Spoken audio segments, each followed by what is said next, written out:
नमस्कार विद्यार्थी मित्रांनो, सर्वप्रथम स्पर्धा परीक्षा राज्यशास्त्री या यूट्यूब चॅनलमध्ये आपलं सर्वांचं स्वागत आहे।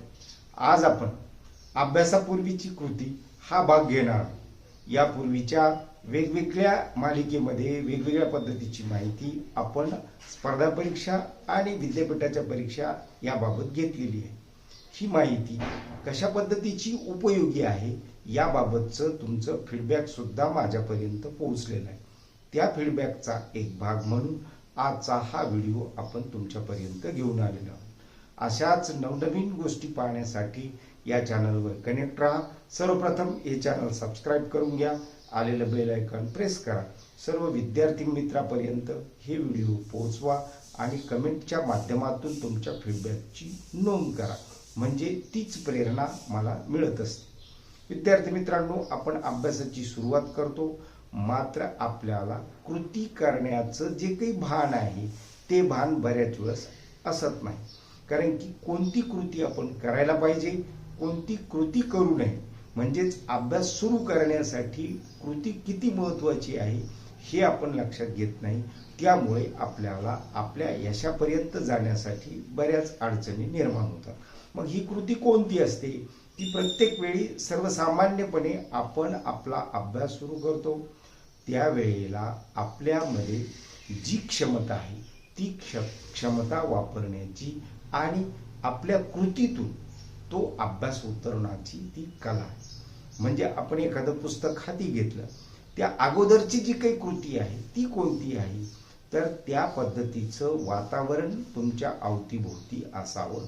म्हणजे लेखनाची सामुग्री पाहिजे, त्याचबरोबर तुम्हाला काय अपेक्षित आहे त्या पुस्तकाच्या माध्यमातून याबाबतचा एक तुमचा साधारण जो आराखडा आहे तो आराखडा तुम्ही तयार करणं अपेक्षित असतं। म्हणजे तो धडा किंवा जो भाग तुम्हाला शिकायचा आहे तो भाग शिकण्यासाठी या सर्व गोष्टी तुम्हाला जर अद्ययावतपणे तुम्ही अगोदर तयार करून ठेवल्या तर त्याच्यावर तुम्हाला जास्त नंतर वेळ खर्च करण्याची गरज पडत नाही। म्हणजेच अभ्यासापूर्वीची जी काही कृती आहे ती कृती महत्त्वाची आहे तुमची वाचन क्षमता जास्तीत जास्त वाढवण्यासाठी। आज प्रत्येक ठिकाणी तुम्हाला जे काही सूचित केलं जातं ते म्हणजेच तुमच्या कौशल्यावर तुम्ही कुठली ना कुठली गोष्ट शिकावी याबाबतचे धडे, याबाबतचं प्रशिक्षण नवीन शैक्षणिक धोरणामध्ये सुद्धा तुमच्यापर्यंत आज पोहोचलेलं आहे। मग ही कृती आपल्याला आपल्या अभ्यासाच्याच माध्यमातून आपल्या ध्येयापर्यंत पोहोचत असते। त्या माध्यमातून आपल्याला आपलं जे काही उद्दिष्ट आहे ते सुद्धा साध्य करता येतं किंवा नवनवीन गोष्टी शिकण्यासाठी त्या माध्यमातून आपल्याला प्रेरणा मिळत असते। म्हणजे सुरुवातीला जर आपण आपली कृती सुरुवात केली, म्हणजेच अभ्यासाची जी काही कृती आहे ती सुरुवात करण्यासाठीच आपल्याला अशा पद्धतीची आपली जी काही वैयक्तिक माइंडसेटची जी बाब आहे ती पूर्ण करणं सुद्धा अपेक्षित असतं। म्हणजेच आपण आपला अभ्यास चांगल्या पद्धतीनं लक्षात ठेवू शकतो। चांगल्या पद्धतीनं त्याची सुरुवात झाली तर आपल्याला भविष्यातील नवनवीन संधीच्या शोधापर्यंत आपल्याला पोहोचता येईल। अशा पद्धतीचा विचार हा विद्यार्थी दशेमध्ये करणं गरजेचं आहे।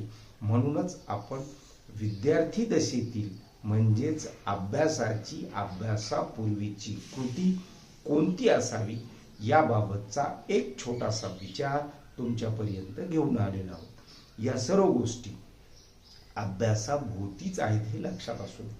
कारण की जोपर्यंत आपण अभ्यास सुरुवात करत नाही तोपर्यंत आपण पुढे जाणार नाही।